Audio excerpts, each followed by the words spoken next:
मित्रों नमस्कार। आज से 4,500 साल पहले ग्रीस का एक पॉलिटिकल थिंकर, एक विचारक हुए थे, रूसो। बड़ा मशहूर नाम है उनका। उन्होंने कहा था कि पब्लिक को से झूठ बोल के, झूठे शब्द आडंबर से और झूठे वायदों से सत्ता पाई जा सकती है, लेकिन हिंदुस्तान की सत्ता, विशेष रूप से मोदी जी की सत्ता, तो उससे आगे भी निकल गई। इन्होंने सत्ता को काबिज ही नहीं हुए। ये तो सत्ता पे बरकरार रहते हैं, सत्ता आगे बढ़ाना चाहते हैं और सत्ता में बढ़ोतरी ही करना चाहते हैं। और वो जैसे उन्होंने बताया कि झूठ का आडंबर, झूठ शब्द, तो वो झूठ ही इनका भी पूरा है। इन्होंने 2014 में यहाँ पे सरकार, बीजेपी की मनमोहन सिंह की सरकार हटाई थी, तो उसमें टोटल झूठ बोला गया था और इस तरह से उसको पॉलिश किया गया था, या इस तरह से उसको उसका बंदोबस्त किया गया था, या उसको इस तरह से उसकी मार्केटिंग की गई थी, या इस तरह से उसे शो किया गया था। उसे जैसे इसी बात से पता लगता है कि 15 अगस्त 2013 में, 14 में तो गवर्नमेंट ही बन गई, तो मनमोहन सिंह के जो आखिरी भाषण ताजमहल से था वो 15 अगस्त 13 का था। तो अब ये जो मनमोहन सिंह ने कहा, अपने उस पर अपनी सरकार की उपलब्धियां बताई, या आगे के जो प्रोग्राम है वो बताए, जस्ट 2 घंटे के बाद वही लाल किले का मॉडल बनवा के, और चूँकि वहाँ के चीफ मिनिस्टर थे ये मोदी जी, तो इन्होंने गुजरात के एक स्कूल में उस मॉडल को खड़ा किया और उसी पे खड़े होके जस्ट 2 घंटे के बाद, जैसे उनके भाषण होने के बाद, उनकी एक एक बात को निगेट किया, उनकी हर एक बात को काटा, उनकी हर एक बात को झूठ बताया। और उन्होंने बताया कि ये जो भी कह रहे हैं वो गलत कह रहे हैं और ये सब देश को नीचे ले जाने वाली बात है। उन्होंने सभी बातों पे कहा कि ये ना तो जीडीपी इनके दौरान सही है, इनके दौरान महंगाई बहुत है, उस समय तेल की कीमत अंतर्राष्ट्रीय बाज़ार में ज़्यादा थी तो तेल थोड़ा सा महंगा भी था। तो ये अलग बात थी कि इन्होंने उसकी महंगाई को देशवासियों पर नहीं आने दिया और उसका जो है एक बॉन्ड भरा था कंपनियों से कि हम पैसे दे देंगे, आप जो है हमारे पब्लिक के लिए वो ना करें। खैर, तो वो जो है, और ये कि मतलब रोज़गार नहीं है और जी इतनी ब्लैक मनी है विदेशों में हिंदुस्तानियों की कि उस अगर वो जमा ले आएंगे, वो वापस ले आएंगे तो 15 लाख दे देंगे, और हद हो गई, हद से आगे बढ़ के कि 2-2 करोड़ की वो देंगे, हर साल नौकरियां देंगे, और जो रुपए का डॉलर का उसकी कीमत घट रही है उसको बढ़ाएंगे। मतलब ऐसी कोई बात नहीं थी। और उस पर झूठे आरोप 2G का लगाया और कोल आवंटन का लगाया, जो कि बाद में एक तो केसीस, मतलब उसमें कोल आवंटन वाले में तो क्या नाम, चार्जशीट ही नहीं लगी, वो तो सीबीआई ने उस पर क्रूजर रिपोर्ट लगाई, और जो 2G वाला था वो मुकदमा आगे चल के मतलब सुप्रीम कोर्ट में स्टैंड नहीं किया और वो केस में कुछ नहीं हुआ। और जिनके निकला था, क्या नाम, जो CAG थे विनोद राय, बाद में उन पर मुकदमा किया गया था डिफेमेशन का। संजय निरूप हैं जो कांग्रेस के MP थे, उन्होंने फिर माफ़ी मांगी और कहा कि मैंने मैनेज हो गया था किसी तरह से, मैंने वो चीज़ झूठ बोली थी, यानी वो चीज़ नहीं सही थी। तो आप बताइए किस तरह से झूठ का सहारा लिया जा रहा था। अच्छा, तो तीसरे अब बात आती है, असल मुद्दा जो है, क्योंकि वोट तो पब्लिक से लिया जाता है, मतलब आम आदमी जो गरीब है, पब्लिक है, शहर का मजदूर है, और जो जितने भी छोटे तबके के लोग हैं तो 80% से ज़्यादा होते हैं, उन्हीं के वोटों से सरकार बनती है। ऊपर वाले कारपोरेट वाले या सरकारी नौकर वाले या गवर्नमेंट मशीनरी वाले या प्रशासन वाले लोग, ये लोग कितने लोग होते हैं, और मीडिया वाले लोग, तो वोट तो आम किसान का, मजदूर का और इन्हीं सब लोगों का होता है। अब उनसे जो है आखिर को वोट तो उनसे लिया गया है, तो अब उनके सामने मुद्दे तो कुछ आएंगे, उनके लिए कहीं ना कहीं तो आप खुश करेंगे। तो उन्हें 2 तरह से इन्होंने खुश करने की कोशिश करी है। एक तो इन्होंने कुछ लॉलीपॉप, हालांकि जिस तरह से जितना लिया उससे बहुत कम दिया, जैसे इन्होंने 5 किलो अनाज का दे दिया। 5 किलो में एक आदमी 5 किलो तो नहीं खा पाएगा, कम खाएगा, मतलब एक कम से कम उसके लिए कितना भी कम रहे, अगर आधा किलो भी खाएगा तो 15 किलो तो बनेगा, लेकिन वो 5 किलो, इसका मतलब है आधा भूखा रहे, इनके हिसाब से 5 किलो में उसकी गुजर होगी। 5 किलो अनाज देने की बात आई है, वो एक चीज़ दे दी।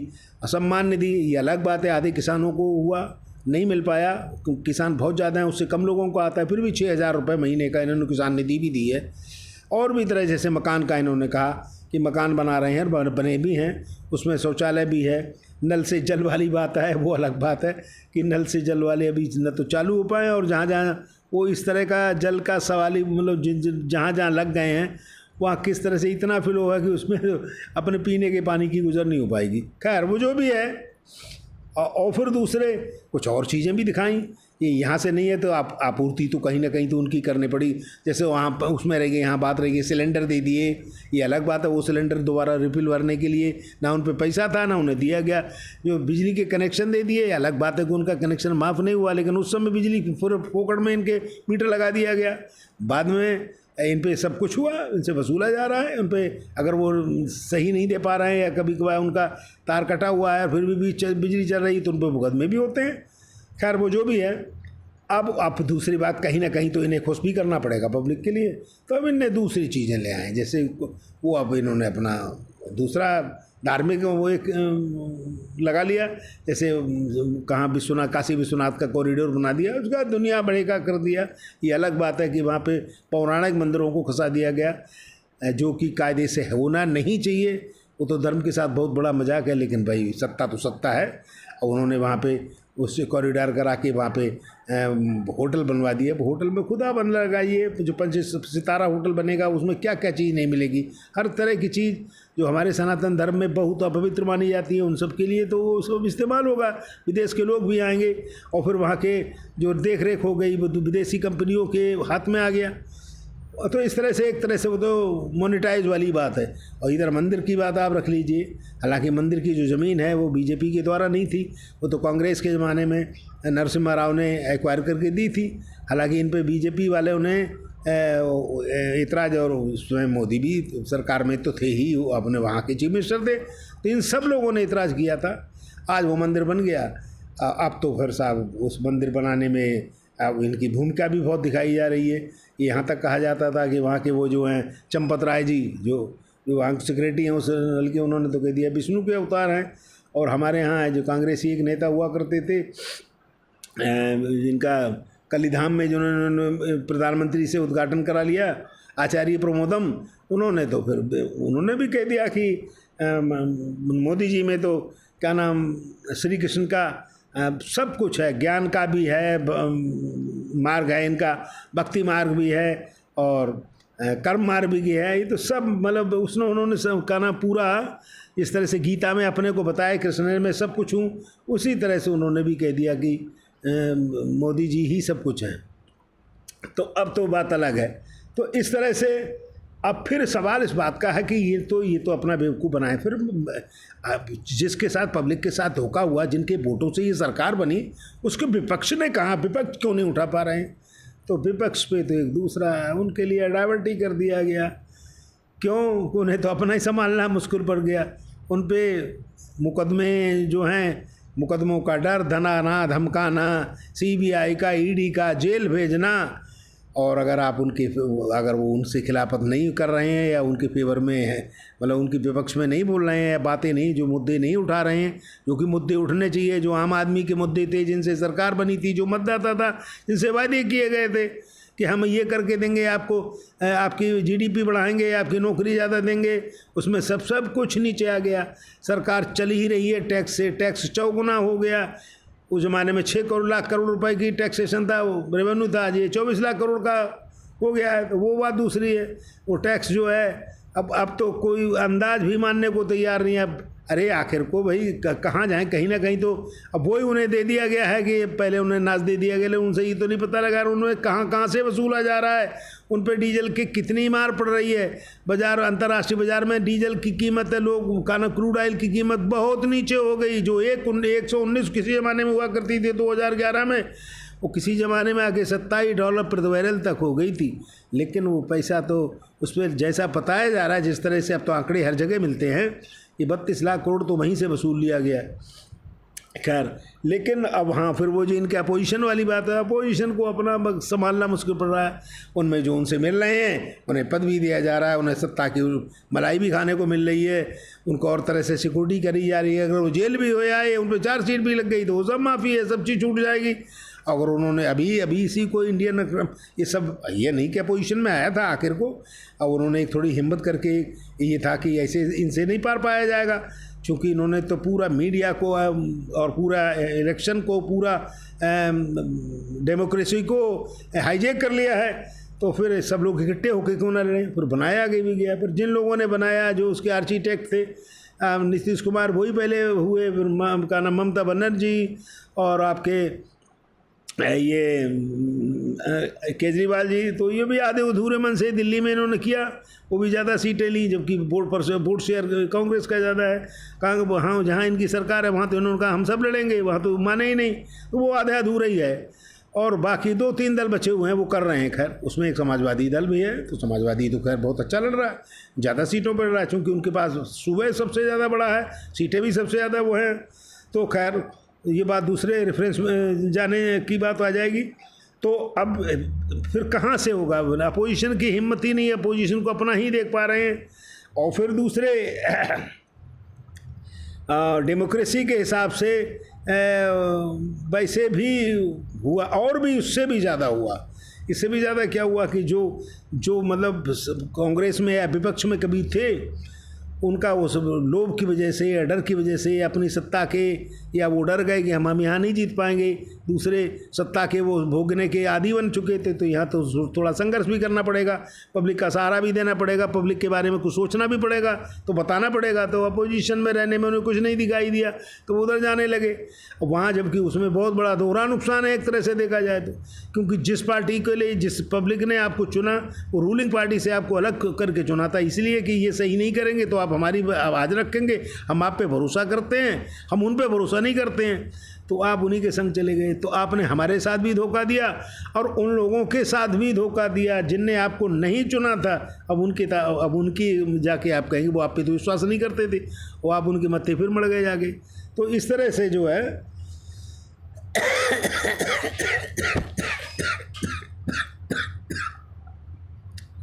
अब सवाल फिर लेकिन सत्ता तो आखिर आएगी तो वहीं से, एक वोटर तो वही हैं, वही गरीब, वही मजदूर, वही किसान, वही सब लोग, छोटा तबका। मीडिया तो नहीं, मीडिया के वोट से थोड़ी जाने जाएंगे, न गिने चुने उससे चले जाएंगे। हाँ, दूसरे अब फिर उनके पास आप जा रहे हैं तो उनके लिए तो कुछ ना कुछ तो करना पड़ेगा, तो उनको जैसे मैंने पहले बताया इसलिए लॉलीपॉप दे देंगे। हालांकि वो उनसे लेते बहुत ज़्यादा हैं, उस पर उतना टैक्स ही पड़ जाएगा। अगर वो बीमार, या एक टैक्स का छोटा सा उदाहरण आप यहीं से देख लीजिए, कितना इरेशनल या कितना किस तरह से का नाम आदमी दब रहा है। आप बीमारी पड़ने जाएंगे कहीं पे तो पहले डॉक्टर फीस लेता था तो वो अपना टैक्स देता था, चूँकि आपका आमदनी कराता था वो, तो उसके ऊपर टैक्सेशन था, उसकी इनकम टैक्स वाला दिया करता था। लेकिन अब तो मरीज पे भी तो टैक्स देना है। अब आम आदमी को तो ये थोड़ा सोचने के बड़ा लगेगा कि हम मरीज हो के हम टैक्स वहाँ क्यों देंगे? क्यों नहीं साहब, आप दवा खरीदोगे उस पर टैक्स नहीं दोगे? उस पर टैक्स है, और अच्छा टैक्स है। फिर जो डॉक्टर आपके, जो नर्स आपकी सुई लगाएगी, या जो आपको अटेंड करेगी, जो वहाँ का स्टाफ वाला, या वहाँ जिन बेड पे आप लेटेंगे, तो और सर्विस आपको मिलेगी, वहाँ के जो सुख सुविधाएँ, पानी वानी जो भी होगा, जो सर्विस मिलेगी उस पर टैक्स नहीं देंगे आप पूछेंगे वो कौन सा? वही तो गब्बर सिंह टैक्स है, जीएसटी। वो सर्विस पे भी तो लगता है, खाली गुड्स पे ही नहीं लगता है, और हर जगह लगता है, और बहुत ज़्यादा बढ़िया ज़्यादा उसमें लगता है। वैसे ही थोड़ी एकदम चौगुनी टैक्सेशन रेवेन्यू आ गया है। तो ये सब चीज़ें अपनी जगह पे हैं। आप वोट लेने के लिए आखिर को आप फिर कहीं ना कहीं तो आपको ये भी कराना है। यही नहीं कि आप मतलब कैसे जाहिर करेंगे, मीडिया तो आपके साथ है क्योंकि वो पूरा उस आपसे फ़ायदा ले रहा है, तो अब फिर उन्हें और भी चीज़ें दिखानी है। यही नहीं है कि हम यहीं पे आप लोगों को तो दे ही रहे हैं, लेकिन साथ में दुनिया के उसमें भी तो अपने को हम जाहिर करेंगे। तो वहाँ कहते हैं अरे विश्व में साहब हमारी मार्केटिंग जो उनका नाम शेयर मार्केट का है उसमें हम 4थे नंबर पर आ गए हैं, 3 ही देश हमसे आगे हैं, सिंगापुर से को भी हमने पछाड़ दिया, हम उस पर आ गए। तो यानी शेयर मार्केट का मतलब पर रईसों का पैसा जो शेयर मार्केट में लगता है वो कैपिटल हमारे यहाँ, हम विश्व के चौथे नंबर पे हैं। और रईसों के हिसाब से आमदनी में भी हम सबसे ज़्यादा, हमारे यहाँ जितने रईसों को आमदनी मिल रही है, जो बढ़ रहे हैं, जो डेवलप कर रहे हैं, उतने और जगह के नहीं कर रहे हैं। अब ये अडानी को ही एक उदाहरण देख लीजिए। अडानी 2014 में समय मनमोहन सिंह की सरकार थी, या मतलब इनकी जैसे ही सरकार आई तो $2.8 अरब की इनकी खाली नेटवर्थ हुआ करती है, इनकी प्रॉपर्टी, इनकी कीमत, इनकी मतलब संपत्ति हुआ करती थी। वो आज जानते हो कितनी है? $137 अरब। कितना बढ़ा?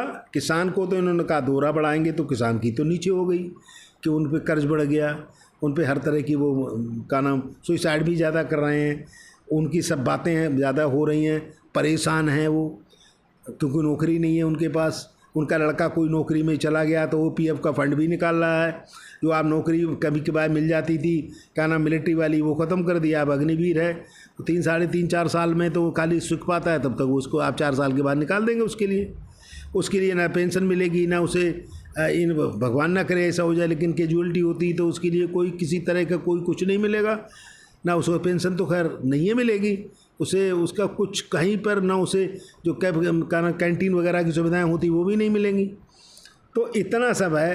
तो वो तो यहाँ का तो इस तरह से, लेकिन उन लोग रईसों के हिसाब से तो उनकी तो 50 गुनी बढ़ाई दी। और फिर दूसरे तीसरे नंबर पर, अरबपतियों में हमारी गिनती तीसरे नंबर पे है।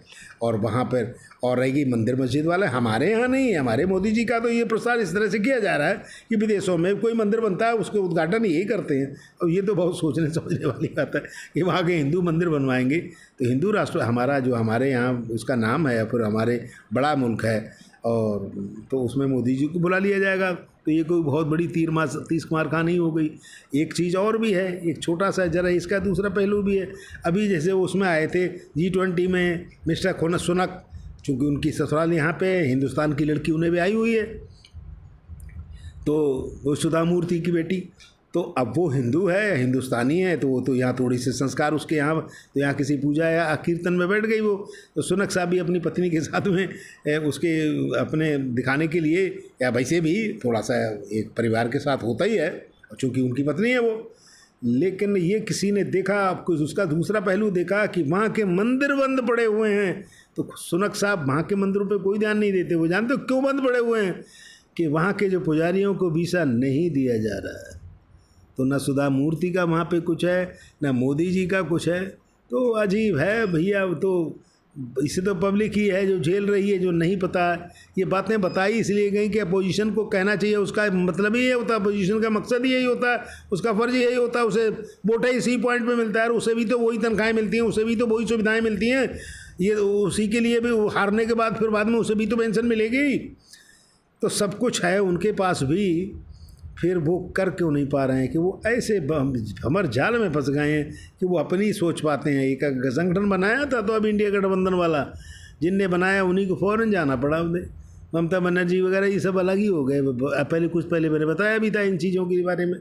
खैर जो चलो, अब मीडिया के द्वारा तो वो मीडिया तो भाई उनके द्वारा पोषित है, तो वो तो बड़ा चढ़ा के बातें करेगा, या हमारे को भी बताएगा, तुम्हारे साथ भी कर रहा है। और देश को कहाँ से कहाँ मोदी जी ने पहुँचा दिया है विश्व उस पर का नाम स्तर पर। तो ये सब बातें हैं।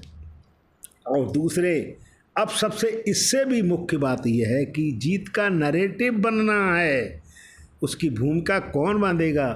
उसको सबसे ज़्यादा बांधने वाले में जो शीर्ष सत्ता पे बैठे हुए, जो शीर्ष सत्ता है, यानी मोदी जी स्वयं, न तो उनके सामने पार्टी है कुछ, ना उनके सामने कोई और है, ना उनके सामने कोई नेता है।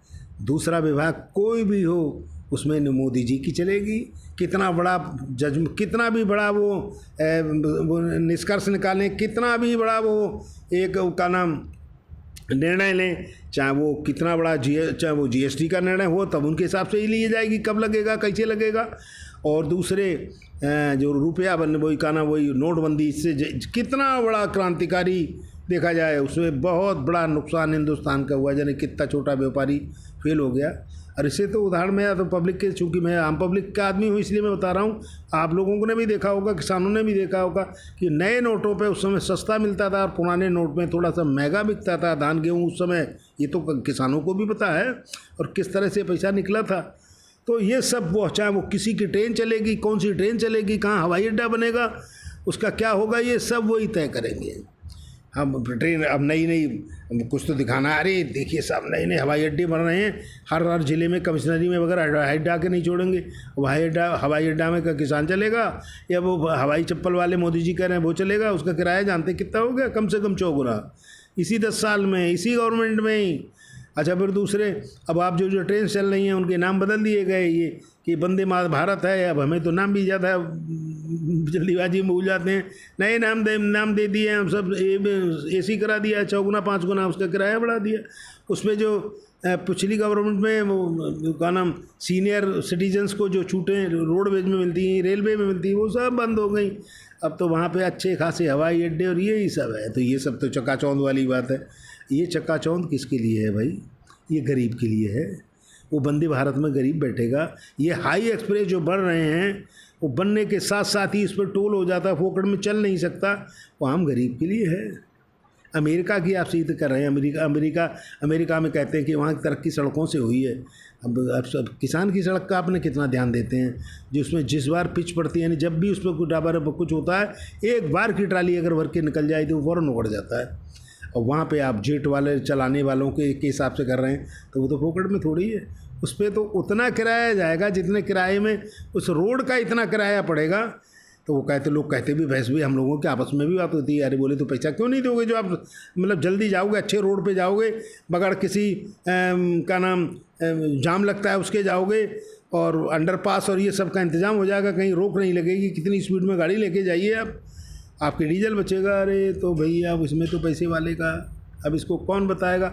ये आपने कहा वोट तो हमने दिया था, हमने किस उम्मीद पे दी, किस तरह से इनने वायदा करके हमसे वोट लिया था।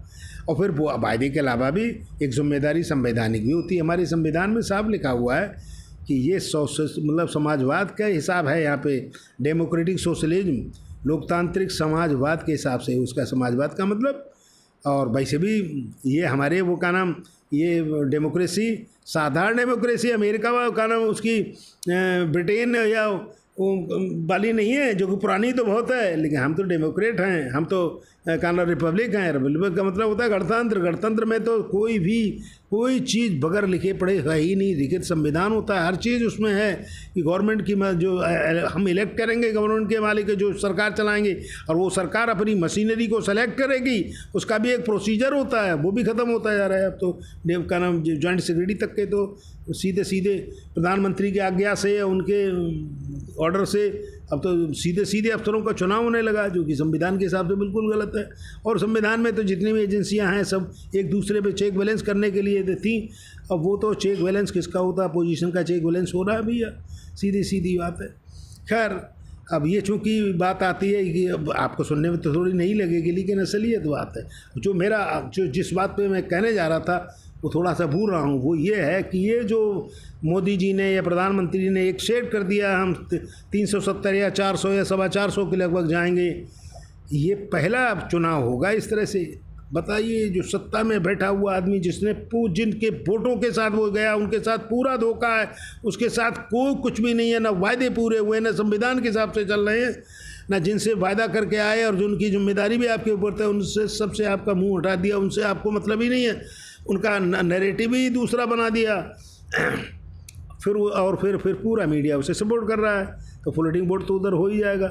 तो ये है वो का नाम, ये उस अब कितना लंबा की आप बताइए, इतना बता रहे हैं आप कि जबकि आपने कई जगह पे क्लीन स्वीप भी करा था, फिर भी इतना वोट नहीं था। अब आप इतना वोटों की कह रहे हैं कि वो 80% तो आपका जिस तरह से जो मांग रहे हैं, जो बात बता रहे हैं 370 वाला, तो कम से कम 80% तो आपकी स्ट्राइक रेट होगी जीतने की, और 50% आपके इंडिया के और लोगों की भी होगी। उनकी कम है लेकिन 50% उनको भी आपने माना है।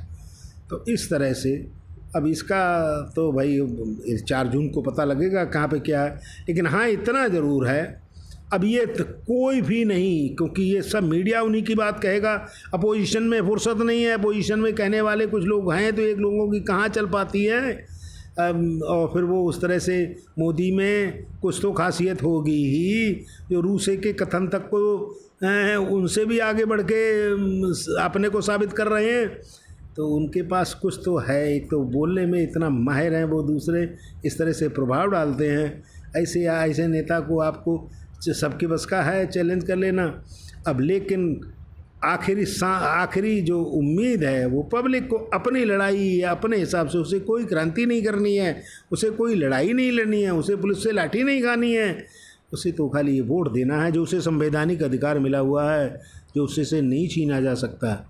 और वो वोट उस सबका उतना ही है, वो मतलब जो जिसका 50 गुना बढ़ गई, जिसकी प्रॉपर्टी है दुनिया में दूसरे तीसरे नंबर है, अंबानी अडानी आ रहे हैं, उनकी वोट की भी उतनी कीमत है, उतनी वोट की कीमत उस गरीब की है जिस वोट से जिनसे ये सरकार बन रही है। वही अपने बारे में सोचेगा, खाली रास्ता दिखाने वाली है, समझाने वाली बात है। और फिर पढ़ाई खैर ये सब है, अब सोशल मीडिया भी कुछ है, लेकिन उसका असर उतना नहीं है जितना कि मेन स्ट्रीम का मीडिया का है। फिर भी चूँकि सच्चाई कभी ना कभी तो सामने आ ही जाती है। फिर एक बार आखिर में वही कहूँगा, पब्लिक को अपने आप ही तय करना है, उसे कोई लड़ाई नहीं लड़नी, उसे कोई क्रांति नहीं लानी, उसे कोई सत्याग्रह नहीं करना है। उसे ये देखना है कि मेरे साथ किए हुए वादे पूरे हुए या फिर इनकी जिम्मेदारी ये पूरी कर पा रहे हैं। लंबा वीडियो हो जा रहा है, बहुत बहुत शुक्रिया, बहुत बहुत धन्यवाद।